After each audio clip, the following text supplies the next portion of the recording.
Hey everybody, it's me, Marco from Analog Things, and today I want to show you the beautiful Polaroid SX-70 camera.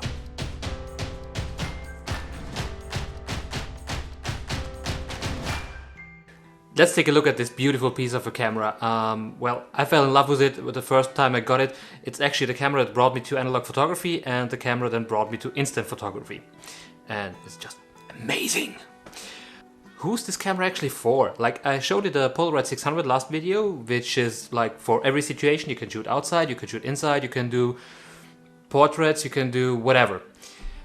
This camera is not the same. This camera is actually focused to a more professional audience, and it has a few disadvantages and a lot of pros that you will like.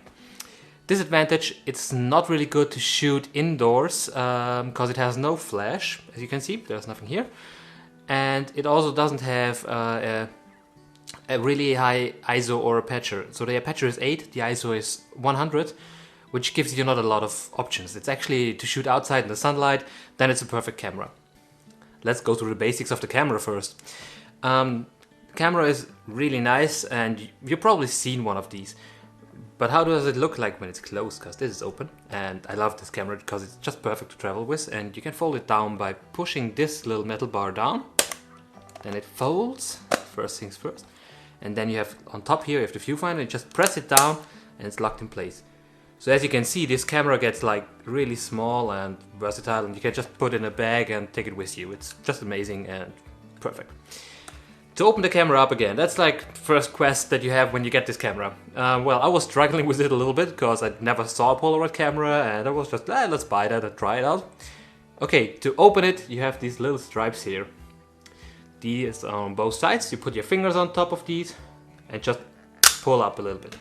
Now let's put a little bit more tension on it and open it. Okay, so it's open. On the left side of the camera you find this metal bar again, and you just lock it in place. Like I would put one finger in the front and one finger in the back and lock it in place till it's really sturdy. Then the camera is open and you're ready to shoot. So let's go through the things on the camera. On the right side here, the red button, that's actually the shutter. Shutter is really easy, just push it and it's done.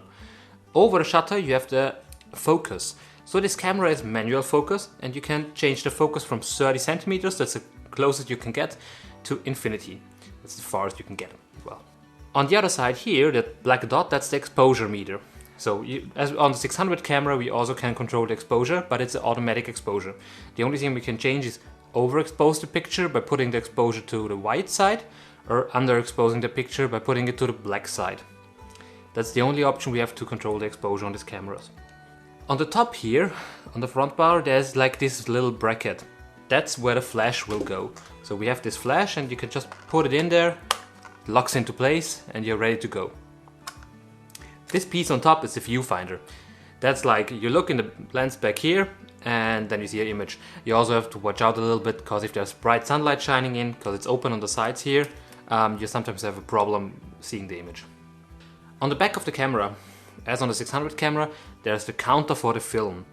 These counters are also like counting down from 10 to 0, which is a problem with modern films, because modern films only contain 8 sheets of film. So if you're on 2 in the back here at the counter, you're empty, and you can put out the cartridge and put a new one in. Let's get to loading the film. On this side here, on the right side of the camera, there's a little button here. Normally you have a yellow sticker on it, could be that it's gone already, but you just squeeze down that button and the front will open, it falls down. So if you have your hands there and you still push it up, it won't open. In here you see the rollers. These need to be clean as always. Polaroid, keep your rollers clean, most important thing. If you have any developer on them, clean it with white damp or something. Just wipe it off, take a paper towel, just wipe that developer off, make them dry again, close it up and you're fine to go. What else do we have to watch out? That's here is the lid where the film will go through, where the camera gets pushed in when it's closed. Okay, I prepared a film already. Every film comes with this dark slide on top, and I'm gonna put it inside. Dark slide goes on like top of here. You just put the film and squeeze it in till it locks in place. You really have to squeeze it in. When it's locked, you're fine. If the film is locked in nicely, you can close the lid and the dark slide should come out. Dark slide comes out. One important note here. The dark slide or the film comes out between the leather on the bottom and this lid. So never hold the camera on the bottom. So I show you, it's still in there. If I pull it out, you see this little edge here, and the film actually comes out here. So I'm gonna take another picture and you will see as it comes out.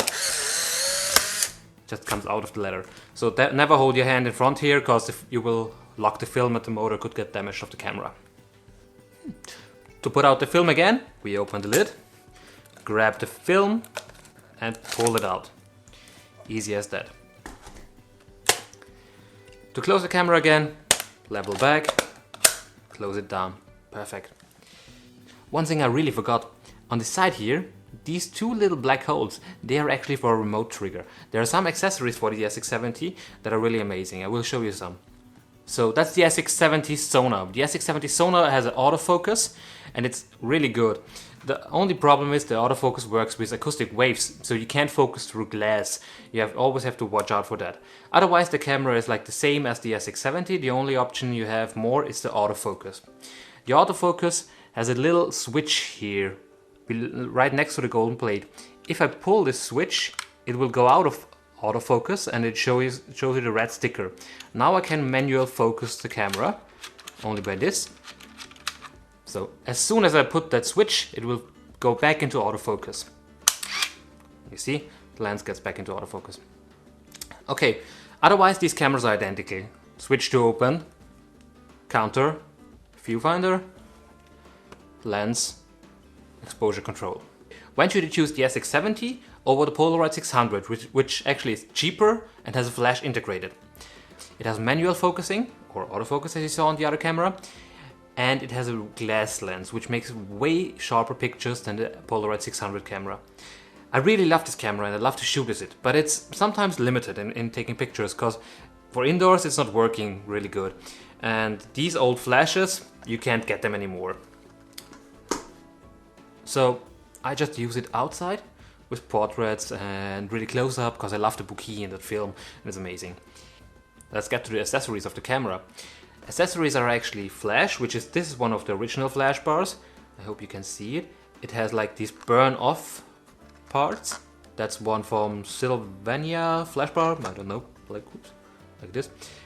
If you get some of these, they are nice to use, but yeah, once to use, not a lot of times.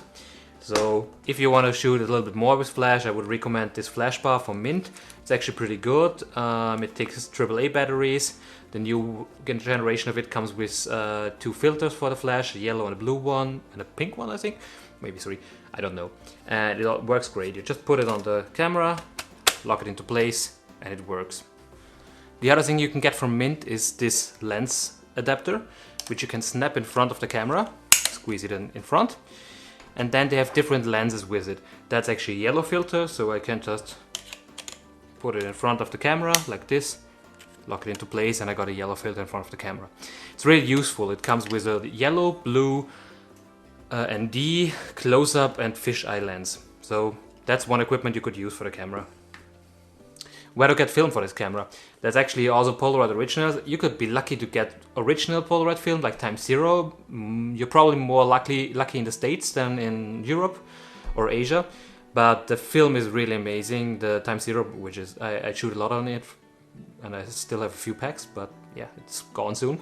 But the new film is this one here from Polaroid Originals. It's called SX-70 film. And it comes with the battery in the film, as with the 600 camera and every other Polaroid camera that shoots integral film. And I think the new generation is really good, but I will give you some feedback in a new episode that's coming up. So that's the film pack here, Polaroid SX-70. So that's it with the SX-70. I will do the next episode about putting new leather on this camera, because as you can see on mine here, the leather is starting to come off. And if you have one of the other versions, which I have here, it could be that the camera looks like this. Don't be worried. They are working fine. You could just clean that off. It's actually just coming out of the leather. But I will show you how to remove the leather of the camera and get some new leather on it and give you the stencils to cut it out. That's it for Polaroid SX-70. I hope you liked the video. I hope you get one of these cameras, because I really enjoyed it, and If you liked the video, give me a like down there, subscribe to my channel, I would be really happy. And if you have any questions about Polaroid, just drop them below and I would be happy to answer them. Okay, see you next time, bye!